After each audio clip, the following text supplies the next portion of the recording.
오늘은 누가복음 3장의 말씀입니다. 오늘의 3장 초반부의 말씀은요, 특별히 침례 요한의 사역에 관한 말씀을 전해주고 있습니다. 먼저 오늘 말씀 3장 1절에서 2절을 보시면 침례 요한이 사역을 시작하던 당시에 여러 지도자들 이름과 다스리는 지역, 지위가 상세하게 나와 있습니다. 함께 보시면요, 먼저 디베리오 황제의 15째 해이다. 그리고 본디오 빌라도가 유대의 총독으로 있었다. 그리고 또 헤롯, 나중에 침례 요한을 참수한 헤롯 안디바입니다. 이 헤롯이 갈릴리 분봉왕이다. 그리고 동생 빌립은 이두레 드라고니 지방의 분봉왕이고, 루사니아는 아빌레네의 분봉왕이며, 장인과 사위관계인 안나스와 가야바가 대제사장으로 있을 때 침례 요한의 사역이 시작되었다는 것입니다. 황제 이름에다가 총독에다가 분봉왕들에다가 또 대제사장도 본래는 한 명 이름만 나와야 되는데 이렇게 두 명의 이름이 나오고, 로마의 지배하에 있으면서도 또 그들이 세운 중간계층 지배자들이 있고, 또 유대인 종교 지도자들이 따로 있는, 이 말씀만 읽어보아도 당시 팔레스타인 지역의 정치적이고 사회적인 상황이 얼마나 복잡했는 것을 알 수 있습니다. 그런데 우리는 이런 상황 속에 앞에 1절부터 2절까지 이 말씀 속에서 정말 하나님의 일하심은 우리의 생각과 너무나 다르다, 차원이 다르다, 그런 생각을 다시 하게 됩니다.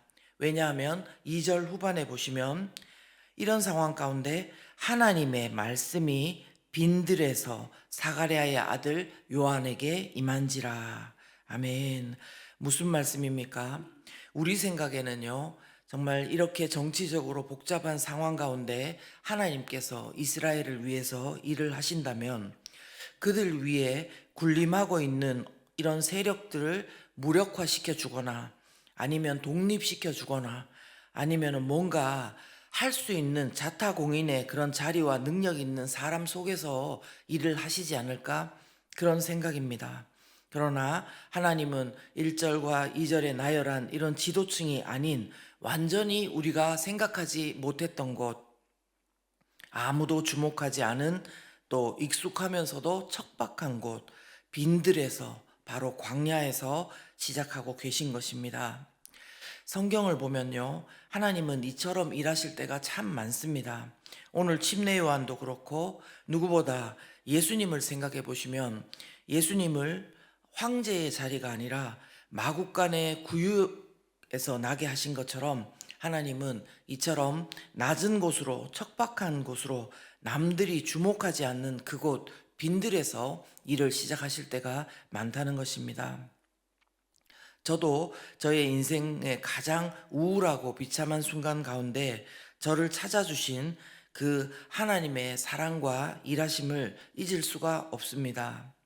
매일 당연하게 매주마다 드렸던 그 예배, 그 예배에도 빠지는 날도 많아지고, 나름대로 노력하지만 제가 생각하고 있던 상대와의 거리도 좁힐 수 없고, 기도를 하고 아무리 계획을 세우고 그렇게 해도 제가 저의 삶을 돌아볼 때 아무런 그런 만족감이 없었을 때, 말씀을 통해서 깨닫게 해주셨던 저의 감당할 수 없는 죄에 대한 깨달음의 충격과, 또 동시에 저의 마음이 정말 마음의 그 무릎팍이 깨지지 않도록 사랑으로 안아주시고 손잡아서 인도해 주신 그 주님의 사랑 때문에 오늘까지 이렇게 인도함 받고 온 줄 압니다. 혹시 오늘 저와 같은, 아니 침례 요한과 예수님과도 같은 상황, 빈들과 마국간의 구유 같은 곳이 혹시 지금 저와 여러분의 거처다, 이럴 정도로 마음이 정말 지금 힘든 분들이 계십니까? 그렇다면 거기에서 눈을 들어서요, 이 시간 말씀하시는 하나님의 음성을 들을 수 있기를 바랍니다. 하나님께는요, 아무리 복잡하고 무거운 상황이라도 문제가 전혀 되지 않음을 믿으시기를 바랍니다. 중요한 것은요, 내가 나에게조차 기대가 없을지라도 하나님의 눈길과 손길은요, 여전히 저와 여러분을 향해서 있고, 지금도 빈들에 있는 저와 여러분에게 하나님의 말씀이 임하고, 우리를 일으켜 세워주시고, 자라게 하시고, 또 더 나아가 사명의 길을 깨닫고 인도하시는 것을 이 시간 믿음으로 바라보시기를 바랍니다. 빈들에 임하시는 주님의 은혜, 인도하심을 경험하는 저와 여러분 되기를 예수님 이름으로 축원합니다. 또 한 가지 오늘 함께 나누고 싶은 지점이 있는데요. 우리에게 정말 회개에 합당한 삶의 열매들이 있는가 하는 것입니다. 회개에 합당한 삶의 열매들이 있는가? 4절 말씀을 보면요, 침례 요한은 회개의 침례를 선포했습니다. 이에 무리들이 요단강으로 나와서 침례를 받게 됩니다. 그런데 말씀을 보시면은요, 잘 왔다 그렇게 침례 요한이 하는 것이 아니라 서슬시퍼런 질책을 하고 있습니다. 어쩌면 나오는 사람 가운데 누가 마음이 상하지 않나 싶을 정도로 7절에 보시면 그들에게 독사의 자식들아 이렇게 말하고 있습니다. 즉 하나님을 대적하는 이 무리들아 하면서 지금 죄에 대해 회개의 발걸음을 옮기고 있는 그들에게조차 뭔가 독하게 혼을 내는 느낌인 것입니다. 그런데 8절을 읽어보시면 이런 오해는 풀어지게 됩니다. 왜냐하면 침례 요한이 말하고 있는 것이 무엇이냐면요, 회개에 대해서 그냥 입술로만 회개합니다 이렇게 말을 하는 것 뿐이지 속으로는 아브라함이 우리 조상이다 라면서 자기들의 태생과 조건들이 마치 그냥 입술로만 회개합니다 이렇게 해도 되는 것처럼, 그렇게 살아도 되는 것처럼 여기는 것에 대해서 침례 요한이 지금 경계하고 있기 때문입니다.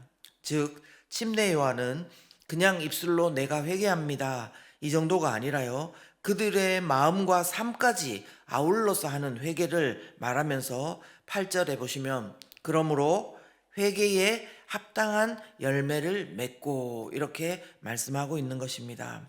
여러분, 회개를 진심으로 했다면 꼭 맺어져야 하는 열매들이 있다는 것입니다. 팥을 심으면 팥이 나는 것처럼 말입니다. 그리고 이어서 8절 중반에 이렇게 말씀합니다.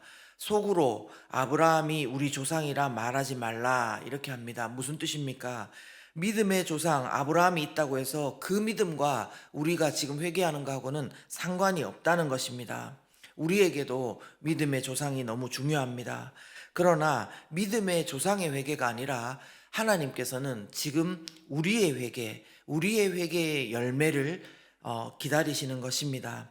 회개의 열매는 남의 열매를 나의 열매로 하는 것이 아니라 자신의 열매만 유효합니다. 누구 것도 나의 것으로 빌려올 수 없는 것입니다. 저와 여러분은 요즘 어떤 회개를 하고 계십니까? 저와 여러분의 삶을 돌아보면은 우리 입술의 그 회개처럼 진짜 우리 삶에도 합당한 열매를 맺고 있는지요? 저는 저와 여러분이 오늘 무리들이, 세리들이, 군인들이 10절과 12절에 14절에 보면은 침례 요한에게 묻고 있습니다.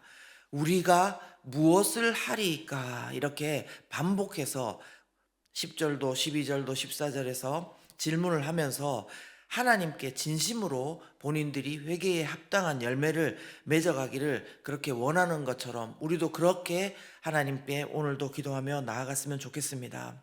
여러분, 예수 그리스도로 말미암아 우리의 과거, 현재, 미래의 모든 죄는 완전히 소멸되었음을 믿으시기 바랍니다. 그러나 예수 그리스도의 복음은요, 매 순간마다 우리에게 필요한 현재적인 사건인 것입니다. 구원받지 못해서가 아니라 예수님이 그리스도이심이 매 순간 나에게 생명이 되는 것입니다. 여러분, 예수님이 나에게 그리스도시다. 어떤 고백입니까? 예수님이 바로 나를 지금 다스리는 왕이십니다. 예수님이 하나님의 말씀을 나에게 말씀해 주시는 선지자이십니다. 예수님이 나의 죄 문제를 하나님께 가지고 나가서 해결해 주시는 바로 그 제사장이십니다. 이런 고백 아니겠습니까? 그렇다면 정말 우리가 이렇게 믿고 있다면요, 삶 속에서 우리는 매 순간 예수님이 우리의 구세주일 뿐만 아니라 또 주님이 우리를 다스리심을 믿고 살아야 됩니다. 이렇게 나의 죄를 회개하고 주님의 다스림을 받고 살아가는 사람은요, 자꾸만 하고 싶어지고 하게 되는 행동들이 있습니다. 그 전에 저는 그렇지 못했지만 이제 다시 하고 싶어지는 행동들이 있는 것입니다. 11절과 같이요. 옷이 두 벌 있고 먹을 것이 있는 자는 옷이 한 벌 있고 먹을 것이 없는 자에게 나누어 주고 싶어지고 또 나누게 되는 것이고요. 13절 말씀같이 세리이면 부과된 만큼만 거두지 그 외에 더 거두어서 착복하지 않고 싶어지고 않게 되는 것이고요.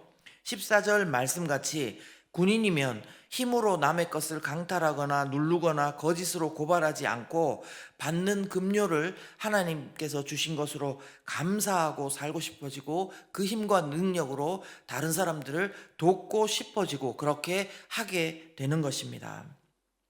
오늘도 우리가 어떤 계획을 짜기 전에요, 하나님께 진심으로 마음으로 회개하며 우리가 무엇을 하리이까 묻고 회개에 합당한 삶을 사는 저와 여러분 되시길 예수님 이름으로 축원합니다.